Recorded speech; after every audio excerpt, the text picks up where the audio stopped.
Hey everyone, and welcome. Today, we are jumping into one of the biggest and honestly most misunderstood topics in the entire Bible, kingship. We all kind of think we know the story, right? Israel demands a king, and it's a disaster.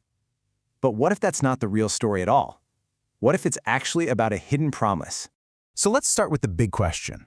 Give us a king. We've all heard that this was Israel's greatest sin, that when they said this, they were flat out rejecting God. But is it really that simple? Was asking for a king actually the problem? Okay, so the very first thing we have to get our heads around is this pretty wild idea. Kingship was never a mistake. In fact, if you look at the text, it was actually a promised blessing. It was an idea so central to God's whole plan that, you could say, his own integrity was riding on it. Yeah, this wasn't some sudden, rebellious tantrum from the people. The promise of having a king is woven into the biblical story right from the beginning. Back in Genesis, God literally promises Abraham that kings will come from his family line. And then he turns around and makes that exact same promise to his grandson Jacob. It was always part of the plan. So, if kingship was God's idea all along, what on earth went wrong? Well, it turns out the Bible presents a type of king that was just radically different from anything else in the ancient world. On one side, you had all the literature from Israel's neighbors, and it was pure propaganda. It was all designed to make their king look absolutely perfect. But the biblical text? Whoa, it does the exact opposite. And this quote from Dr. Donald Fowler just nails it. Think about it. The Bible's greatest royal hero, King David, is shown with all of his tragic flaws on full display.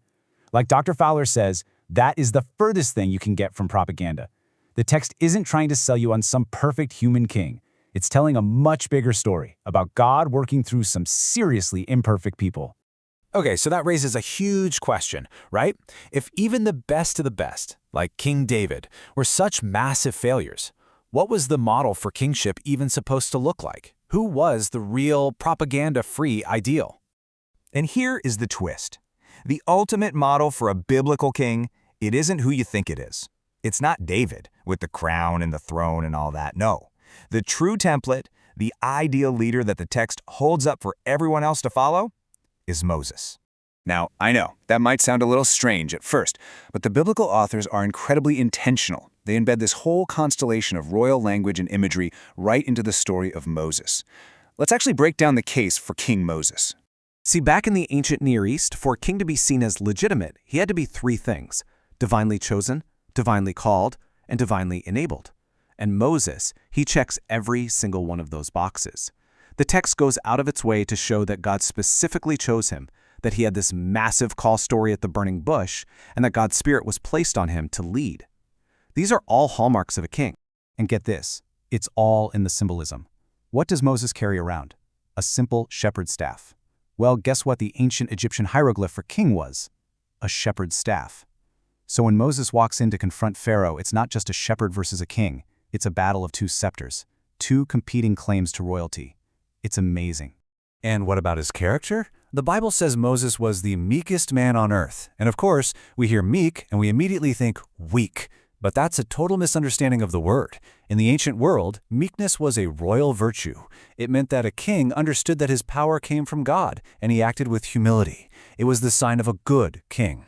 And it's the same thing when the Bible calls Moses God's servant or even his slave. That's not a put-down, it's a royal title. Dozens of ancient kings proudly called themselves the servant of their God. It was a title of incredible honor. It meant they were the God's chosen representative on earth. So, when you put it all together, here's the bottom line.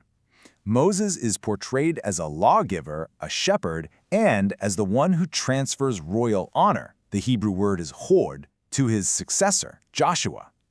The text is just saturated with language that is deliberately painting Moses as Israel's first and its ideal king. Okay, so we've got this blueprint for what a king should be, but this story doesn't happen in a vacuum, right? Let's zoom way out from this tiny little nation and its leader and look at the massive geopolitical stage of the ancient Near East and the rise of the world's first hyperpowers. First up, meet Assyria. This wasn't just another kingdom. This was the world's first true hyperpower. We're talking about an empire that stretched nearly 2,000 miles, just swallowing up everything in its path with this absolutely brutal military machine. And then you've got Israel, A tiny little strip of land, maybe 100 miles long if you're being generous. I mean, on a map, it's barely a speck next to the colossal Assyrian Empire. It just looks completely and utterly hopeless. Which is exactly what Dr. Fowler is getting at here. How in the world could God possibly enact his global plan through this tiny, insignificant nation against that kind of massive force? It seems impossible. And yet, this is exactly where the Bible sets its main drama. Let the games begin. And this, right here, brings us to the very heart of the Bible's story of kingship. This incredible, almost comical imbalance of power, it wasn't some historical accident. It was the entire point. It was the stage God chose to demonstrate something profound about where real power comes from. You see, God's promise to Abraham was never just about creating one little nation. It was about blessing all the nations of the world. The rise of these massive global empires created the perfect stage for that. By putting tiny Israel up against them, God was showing the whole world that his power and his plan were never, ever dependent on human strength or military might or the size of a kingdom. And that's really the main takeaway here. The entire story of kingship, from those first promises way back in Genesis, to the selfless ideal of Moses, to the spectacular failures of David, and this impossible clash with giant empires, it's all pointing forward. It's building this one consistent narrative that human power will always fail, and it's setting the stage for a totally different kind of king and a different kind of kingdom. Which leaves us with one last thought to chew on. The biblical story, again and again, reveals God's greatest power in moments of profound human weakness and what looks like total insignificance.